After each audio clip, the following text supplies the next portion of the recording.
Hello साथियों, geography mirror में आपका स्वागत है। यदि आप इस चैनल पर नए हैं तो चैनल को जरूर सब्सक्राइब करें और नए वीडियो के नोटिफिकेशन पाने के लिए बेल आइकॉन को जरूर दबाएं। वीडियो को शुरू से लेकर लास्ट तक जरूर देखें। जैसे कि आप इस थंबनेल में देख रहे हैं, या भूगोल की परीक्षा में 95% से अधिक अंक प्राप्त कर सकते हैं।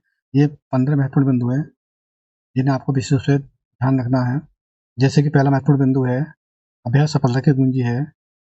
नियमित रूप से विषय को दोहराते रहें, क्योंकि अभ्यास के द्वारा ही आप अच्छा प्रदर्शन कर सकते हैं।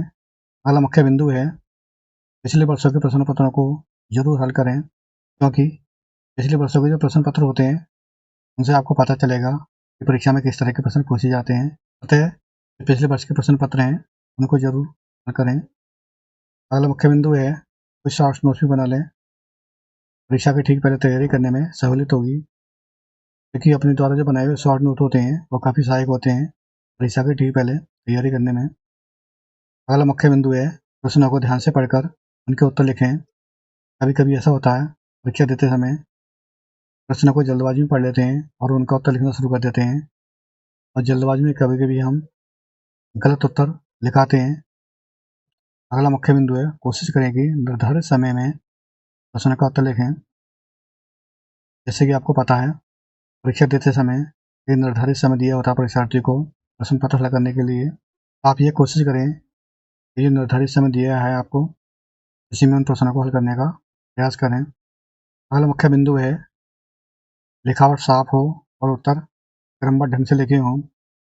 कभी कभी ऐसा होता है कि जल्दबाजी में उत्तर लिखते समय लिखावट हमारी खराब हो जाती है, और कभी कभी हम ये गलती कर देते हैं कि जो प्रश्नों के क्रम होते हैं उनके क्रम हम गलत करा रहे हैं। तो इस तरह की गलती ना करें, अपनी लिखावट को साफ रखें। अगर जो मुख्य बिंदु है, उत्तर लिखते समय शब्द सीमा का ध्यान रखें। तो ये वाला मुख्य बिंदु है। इस तरह की गलती वे लोग करते हैं कि शब्द सीमा का वो ध्यान न रखते हैं। जैसे कि उनका उत्तर 20 शब्दों में देना है किसी का, 20 शब्दों में उत्तर न देकर इस शब्द सीमा को बढ़ा देते हैं। इन 2 लाइन का आंसर वह 1 पेज या 1.5 पेज में कराते हैं। जैसे कि निर्देश दिए गए हैं। ये दूसरा निर्देश है, प्रश्न संख्या 1 से 8 तक बहुविकल्पीय प्रश्न है। इन्हें तो आप आसानी से कर लेंगे, लेकिन प्रश्न संख्या 9 से अति लघु उत्तरीय प्रश्न है, very short answer type question है। इनका उत्तर आपको सभी का लगभग 20 शब्दों में देना होता है अति लघु उत्तरीयों का। 20 शब्द का मतलब, जबकि उत्तर पुस्तिका दी होती है कि 2 या ढाई लाइन में उसका उत्तर आसानी से आ जाता है, लेकिन कभी कभी परीक्षार्थी ये करते हैं कि अति लघु उत्तरीय प्रश्न का उत्तर 1 पेज 1.5 पेज में कराते हैं, जो कि ठीक नहीं है। अतः इस बात का ध्यान रखें कि जो दी हुई शब्द सीमा होती है उसी शब्द सीमा के अंतर्गत आप अपने उत्तर लिखें। जैसे 20 शब्दों में आपको उत्तर लिखना है, तो आपका उत्तर 20 शब्दों के आसपास हो सकता है। 20 शब्द से थोड़े बहुत ज़्यादा भी हो सकते हैं, उससे कम भी हो सकते हैं, लेकिन इसका मतलब ये नहीं है कि आप उत्तर लिखते समय बार बार शब्दों को गिनें। इसकी बिल्कुल ज़रूरत नहीं है। आप अंदाज़ा लगा लें एक लाइन में हमारे कितने शब्द आ रहे हैं, और उसी से आइडिया हो जाता है कि हमारे 20 शब्द कितनी लाइन में आएंगे। और जैसे कि प्रश्न संख्या 17 से 22 तक दिए गए हैं लघु उत्तरीय प्रश्न। इन लघु उत्तरीय प्रश्नों का उत्तर आपको प्रत्येक का लगभग 50 शब्दों में देना होता है, यानी 50 शब्द लगभग में होने चाहिए। और प्रश्न संख्या 23 से 24 तक जो विस्तृत उत्तरीय प्रश्न है, इनका उत्तर आपको लगभग 150 शब्दों में देना होता है।